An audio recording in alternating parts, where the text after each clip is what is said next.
Olá, pessoal. Hoje nós vamos conversar com a Luciana e eu fico muito feliz. Ela é uma mulher que está liderando uma área que eu sempre digo que precisa de mais oportunidades e mais mulheres. Então, ela é a segunda mulher que eu converso sobre isso. A primeira que eu preciso deixar um agradecimento para a Nádia, que é uma inspiração ao longo desses meus 8 anos aqui à frente do E-Commerce Brasil. Luciana, seja bem-vinda. É um prazer conversar com você, ainda mais nessa área. E acho que nós temos aqui uma oportunidade de desmistificar a gestão de risco usando tecnologia, boas práticas e liderado por você. Seja bem-vinda, querida. Muitíssimo obrigada, Viviane. Obrigada o convite do pessoal do E-Commerce Brasil, parceiros já de longa data da E-mailAid e cada vez a gente está mais próximo. E obrigada aí pela menção da mulher no mercado de trabalho, ainda mais em tecnologia e risco, que a gente sabe que existem oportunidades, mas às vezes são difíceis de encontrá-las. Mas quando a gente encontra, eu acho que a gente consegue fazer um bom trabalho, sim. Luciana, eu queria começar contigo. A gente falar aqui, nós vimos várias estatísticas ao longo dos primeiros 6 meses, dizendo dos milhares e milhões de brasileiros que fizeram a primeira compra online por conta da pandemia. Por outro lado, nós também vimos notícias do aumento de tentativas de fraude. Então, eu gostaria de conversar essa nossa conversa, você contando do lado daí do gestão de risco, o perfil desses novos consumidores digitais e também o perfil de fraudes novas que surgiram. O que a gente viu, né, com Covid, pandemia, na realidade foi um tsunami no e-commerce.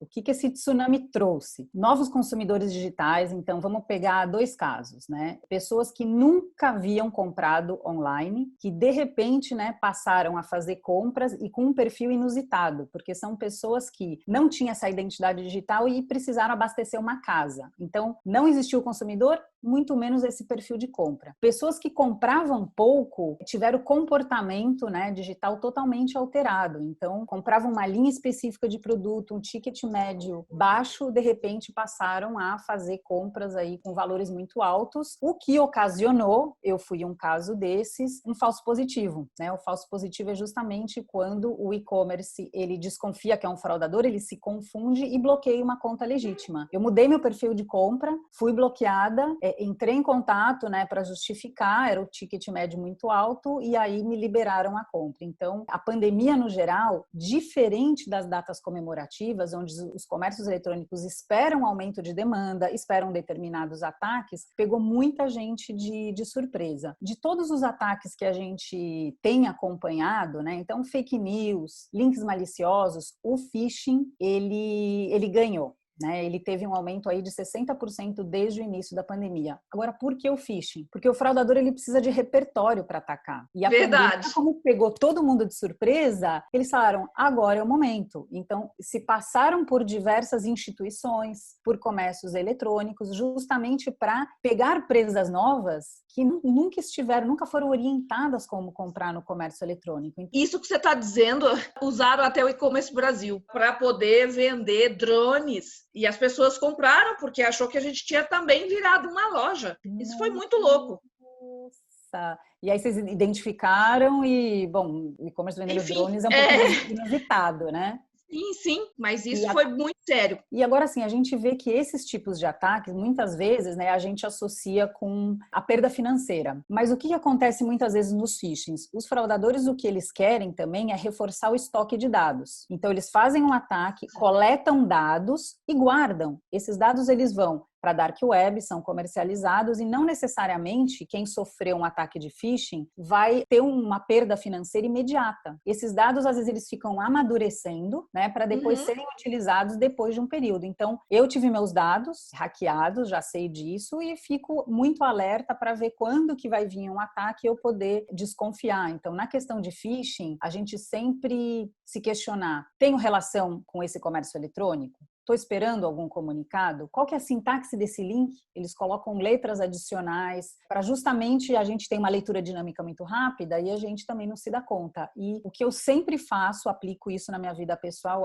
chegou algo que me deu uma dúvida, eu vou direto no browser, eu vou direto no site oficial para ver realmente se aquele comunicado de refazer minha senha, renovar cadastro, desbloquear contas e senhas, se isso realmente é verdadeiro. Então fica aí uma dica para sempre que receber algum tipo de comunicado, vai no site oficial para ver realmente se o que está sendo dito é o que está acontecendo. Isso é extremamente necessário. Eu fui assim, recebi a phishing por SMS, inclusive do banco onde eu tenho conta, e você olha realmente aquela coisa do tipo assim, isso aqui é para fazer, mas aí quando você olha para o número de onde que está partindo aquilo, eu faço igual você. Eu vou direto para o site do Banco do Brasil, que é onde eu tenho conta, por exemplo, para poder ver se esse tipo de informação procede. Então, é esse tipo de fraude que cresceu, né, nesse período aí. Você viu algum caso disso, assim, que você possa contar dessa de phishing, de loja que percebeu, ou de alguém muito perto, Sim. ou cliente que enfrentou isso, do phishing durante esse período da pandemia, Luciana? Questão de phishings, dos ataques mais comuns logo no início da pandemia foram lojas de esporte. Então, o que aconteceu? As De pessoas com a esporte? pandemia... Eita, olha. Esporte, porque, imagina, você está isolado na sua casa, né? Precisa extravasar todo esse aumento de trabalho, essa tensão, a gente, né, não saber realmente qual que era o risco, né, do Covid, enfim. Sim. Então, as pessoas começaram a comprar muito artigos de esporte. E aí, os fraudadores, já vendo essa necessidade, essa demanda, começaram a disparar muitos phishings com aquelas promoções. Olha, é aniversário de uma marca X, as primeiras 1.000 pessoas que preencherem um formulário e entregar os dados vão ganhar um tênis de graça. Eita. Então, aí coleta de dados, né? E muitas vezes, inclusive, já utilizando esses dados, né, para um ataque propriamente. Eles se aproveitaram. E o imediatismo que a gente tem quando vê essas promoções, enfim, esse eu quase caí, eu não caí. Dá um senso de urgência, né? Eu preciso disso já. Exatamente. Então aí fica bem complicado. E aí cabe também os comércios eletrônicos a se readequarem. E como existe uma união dentro desse mercado, a gente viu muitos dos clientes da Emailway trocando informações de melhores práticas, né? Uma das coisas que eu gostaria muito de ouvir, com base em tudo que nós já falamos dos novos consumidores, os novos fraudadores, né? Esse surgimento de forma expressiva do phishing nesse período, mas também esta pandemia criou uma oportunidade para as lojas reverem a sua gestão de risco. Você viu alguma coisa nesse sentido, além de ter criado, né, oportunidades para os falsificadores lucrarem? Como é que você viu o comportamento, por exemplo, de já clientes e até mesmo de prospects que olhou para a área de risco de uma outra forma durante esse período? Olha, basicamente, eles pesaram 2 itens. Primeiro é a taxa de conversão e segundo, o apetite de risco. Taxa de conversão, quando a gente sabe que a demanda já aumentou, é fácil, né? Tem gente que abre a torneira, deixa tudo entrar e seja o que Deus quiser. Mas não é bem assim, porque a gente justamente tem que identificar novos consumidores. Sim. E como que a gente faz isso, né?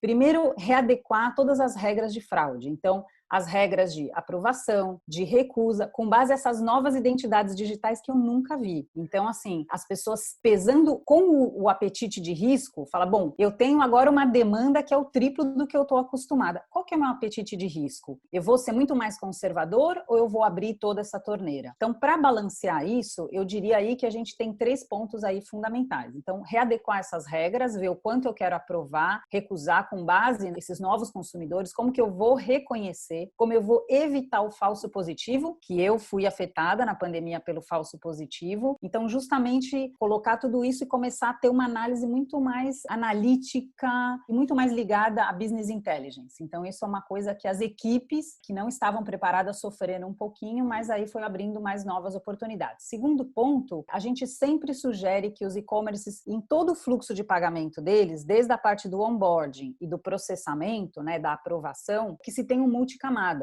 Né? Se existisse uma única solução de fraude perfeita, existiria uma única. Então, de acordo com o perfil do comércio eletrônico, eu vou ver o que funciona mais. Então, multicamadas que funcionem de forma harmônica e, mais importante, que evite fricção com esse consumidor, porque a fricção vai impactar na taxa de conversão. Se a gente falar do e-mail, o e-mail que as pessoas achavam lá no início da década de 90 que ele tinha uma única função de marketing, o fundador da Emailway teve ele foi visionário e falou, não, o e-mail ele traz muitos dados. muitos dados, onde com uma única entrada eu consigo ter certeza se a Viviane é a Viviane. E, obviamente, se eu tiver outras camadas onde eu consiga geolocalização, outros dados, eu vou realmente ter essa certeza, uma possibilidade maior ou menor, se é a Viviane comprando ou se é alguém que roubou essa identidade da Viviane. Ou se o fraudador construiu uma identidade, que é a identidade sintética, onde eu começo a pegar vários dados, eu pego um dado da Luciana, um dado da Viviane e construo a Caroline. E a Caroline faz compra, a gente acha que é a Caroline, não tem ninguém afetado, mas não é a Caroline. Então, a parte de multicamadas, ela pode ser aplicada na parte do onboarding, onde eu quero só validar o cadastro desse consumidor, ou eu quero realmente, na hora do carrinho de compras, validar essa compra aí,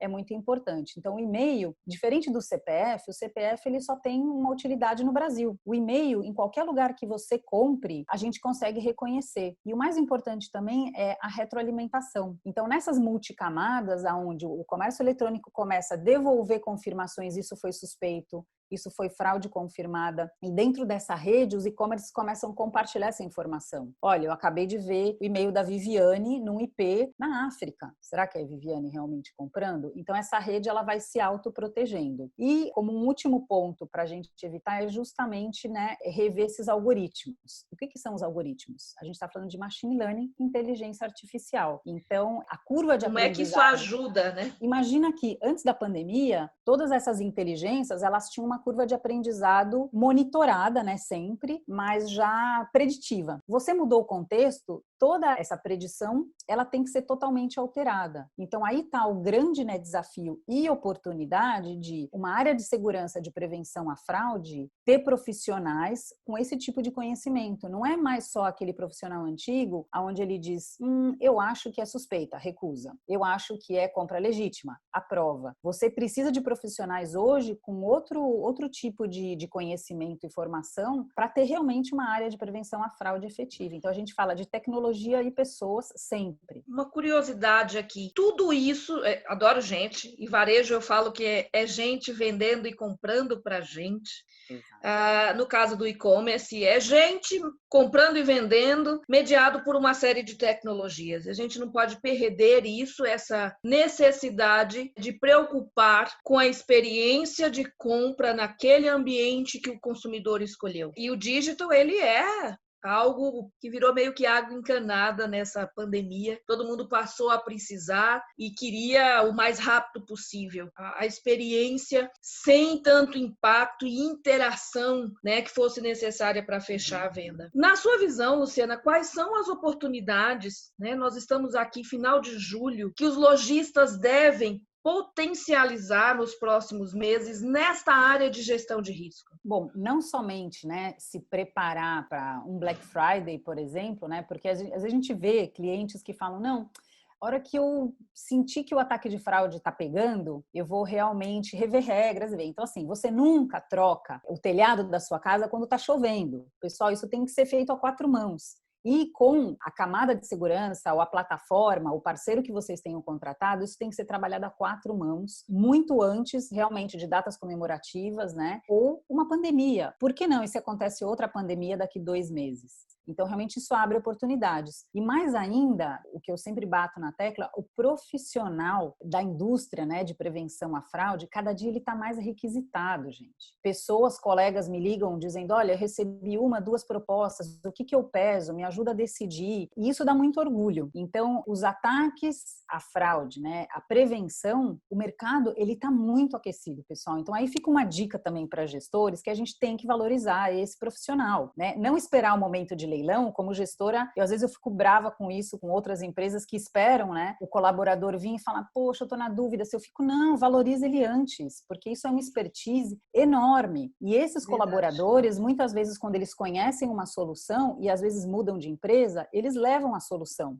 Com a Email Aid, a gente contratou profissionais de mercado que usavam a solução, acreditavam nela, viam funcionando e vieram para o nosso lado, por realmente acreditar. Então, assim, valorizem os profissionais que vocês têm hoje e não esperem em nenhum momento saia justa prestes a perder, porque vale muito, gente, vale muito isso. Gostei disso, gostei disso. Luciana, muito obrigada. Prazer conversar contigo. Que bom você não poderia ter terminado esse nosso papo, reconhecendo, valorizando a importância do profissional de risco dentro da loja e dentro dos parceiros. É gente, afinal de contas. Obrigada, querida. Prazer conversar com você, viu? Muito obrigada e um ótimo segundo semestre aí para todos no comércio.